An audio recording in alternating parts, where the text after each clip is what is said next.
Listen up to this one. The USDA launching a taxpayer-backed ad blitz aimed at promoting food stamps. The entitlement program known as SNAP has exploded in the last 3 years, and countless recipients are ripping off taxpayers $750 million a year by illegally selling their cards for cash. Time to bring out the panel. Yu-Dee Chang is the chief trader and sole principal at Ace Investment Strategists in D.C. Scott Martin is the president and CEO of Accent Asset Management in Chicago. And Tamara Holder is a Fox News contributor. Tamara, let's start with you. What do you say? Well, I think that this is really nothing new. I mean, there's always been fraud in the food stamps program. The bigger issue is fixing our economic crisis, finding a way to not only remove the fraud, but also helping people to find jobs. At the end of the day, people don't want to be on food stamps. They want jobs, and they want to be able to support their families. Yu-Dee, do people not want to be on food stamps, or do they want the free food? Yeah, this is kind of crazy, right? All my life, we've been taught that we're supposed to get off food stamp, not get on it. On top of it, how ridiculous it is that Obama's actually spending taxpayers' money to advertise, actually, to tell people to spend more taxpayers' money. And this thing just totally does not make sense to me. And thirdly, a proponent of it is telling us that, hey, bringing on the food stamp program could actually help people to eat healthier. Well, I don't see, well, here, move aside Atkins or South Beach incoming the so-called Obama food stamp diet. Scott, we are just the bottomless well. Taxpayers, if you have something you want to fund, come to us because we'll pay for anything. I'm just over this. What do you say?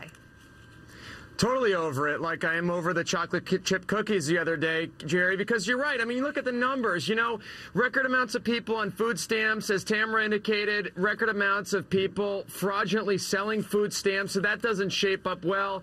Look, to Yu-Dee's point, too, you know what? These actual, if you looked at what you can buy on food stamps, the actual food isn't that healthy, so it's a mixed message all the way around. Well, yeah, you can buy anything you want on food stamps, practically. You can be healthy or you can be not healthy. Look, the Chicago Teachers Union voting overwhelmingly in favor to strike if contract negotiations with the city break down this summer. Nearly 90% voted to authorize the strike, and union leaders say the vote gives them added leverage at the bargaining table this fall. They're fighting with Mayor Rahm Emanuel over his plan to only offer a 2% pay raise and a 10% longer school day. Scott, what do you say?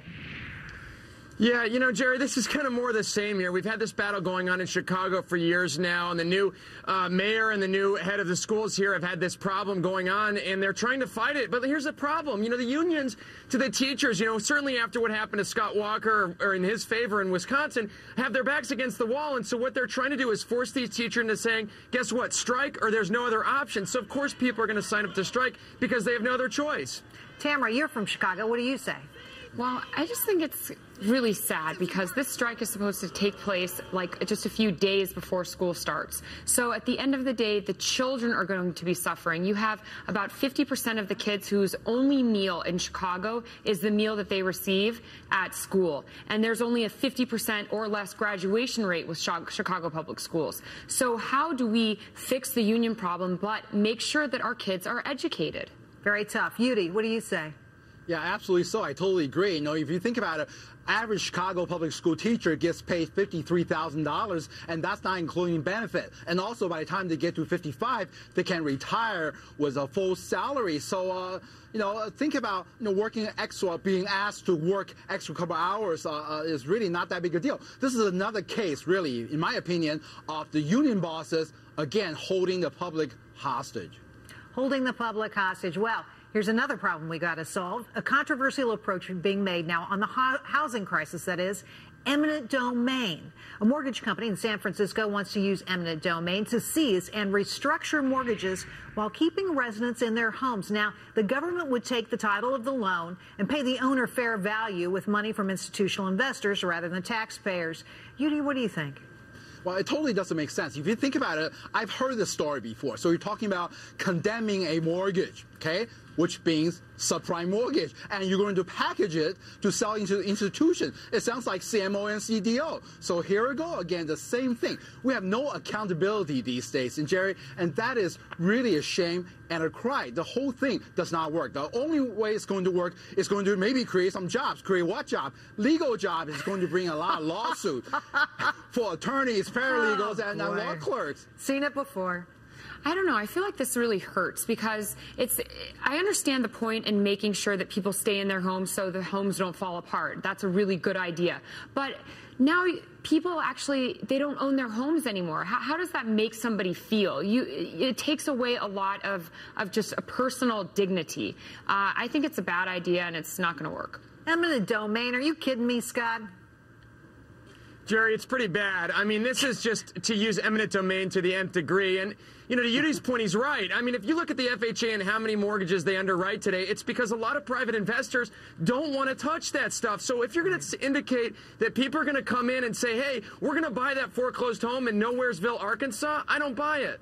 Very good point. They always think that somebody will buy at some price, but you know what? It's not always the case.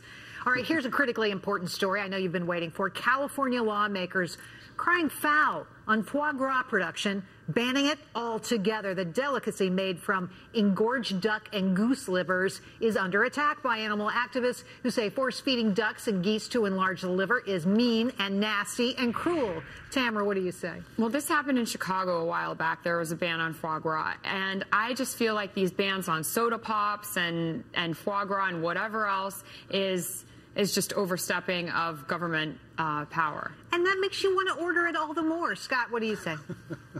Well, to Tamara's point, too, Jerry, you know, that lasted for about 1.5 years, and then guess what? The whole city uprose, and they brought it back, and foie gras is almost on every menu in the city. So, look, you know, it's tough. I mean, I like animals. I like geese. I like geese even more because their livers taste good. That's my opinion. Well, see, that's the problem. You make something illegal, people immediately want to do it, right?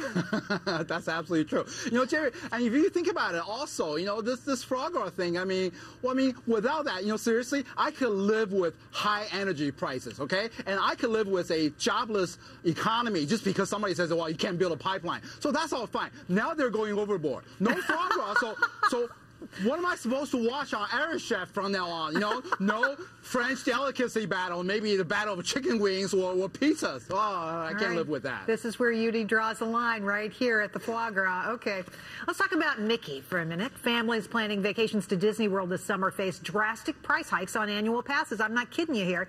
Taken together, these are the largest round of annual price hikes in more than a decade. Scott, does Disney think they can just squeeze any amount of money out of mom and dad?